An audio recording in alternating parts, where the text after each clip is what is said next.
उद्धव ठाकरे यांचा आज दसरा मेळावा दादर येथील छत्रपती शिवाजी महाराज पार्कात होणार आहे। आपण पाहतोय या ठिकाणी संपूर्ण दृश्य आहेत की थोड्या वेळातच या ठिकाणी आहेत ते उद्धव ठाकरे आणि त्यांचे नेते येऊन या दसरा मेळाव्याला मार्गदर्शन करणार आहेत। परंतु पाहिलं तर संपूर्ण राज्यभरामध्ये आहे पूर परिस्थिती आहे, परंतु या पूर परिस्थितीमध्ये असलेले जिल्ह्यातून देखील काही कार्यकर्ते आहेत, पदाधिकारी आहेत ते या मेळाव्याला आता उपस्थित झालेले आहेत। उद्धव ठाकरे यांनी गेल्या आठवड्यातच हा संपूर्ण दौरा आहे तो नांदेड, धाराशिव आणि बीड या परिसरामध्ये संपूर्ण केलेला होता। काही कार्यकर्ते आहेत, कुठून आलेला आहात आणि आज या ठिकाणी येण्याचं नक्की कारण काय आहे?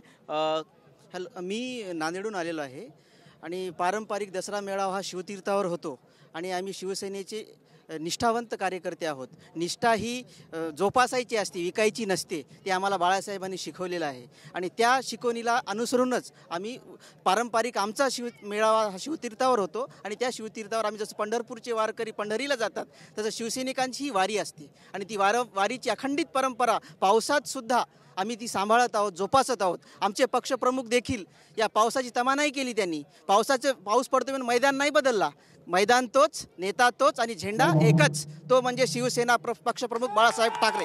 परंतु पाहिलं तर अनेक जिल्ह्यांमध्ये पूर परिस्थिती, तुमच्या जिल्ह्यात देखील पाऊस आहे, बीड असेल, परभणी असेल, त्या ठिकाणच्या कार्यकर्त्यांना सांगितलेलं होतं की तुम्ही येऊ नका, तिथे थांबा, मदत करा, परंतु तुम्ही पोहोचलेला आहात, काय नक्की कारण?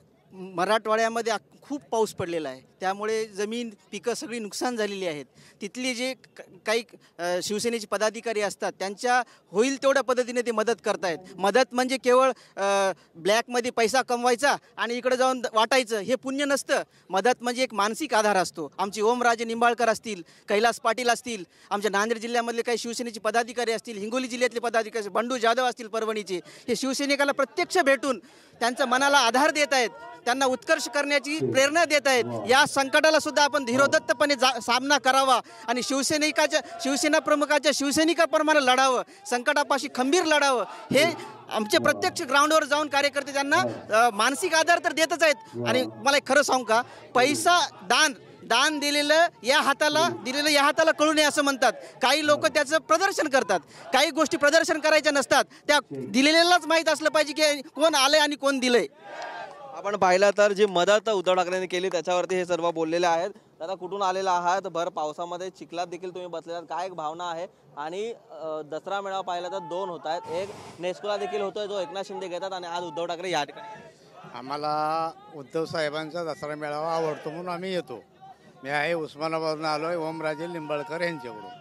काय आज विचार ऐकायला मिळतील, काय वाटतं? आज पावसाची चिखलाची तमा न करता शिवसैनिक पूर्ण निष्ठेने इथं हजर आहे उद्धव साहेबांच्या विचारांचं सोनं लोटायला। आपण पाहिलं तर या ठिकाणी ऊन पाऊस पारा याची काही तमा न बाळगता चिखलामध्ये सर्व कार्यकर्ते आहेत ते बसलेले आहेत आणि या ठिकाणी या संपूर्णपणे सभेला उपस्थित राहून आज उद्धव ठाकरेंचे बोल आहेत ते ऐकणार आहेत। तर काहींनी या ठिकाणी उद्धव ठाकरेंनी केलेली मदत, त्यासोबत एकनाथ शिंदेनी केलेली मदत यामधील फरक देखील या ठिकाणी बोलून दाखवलेला आहे। व्हिडिओ जर्नलिस्ट कृष्णासह निखिल चव्हाण, TV9 मराठी, मुंबई, दादर शिवाजी पार्क।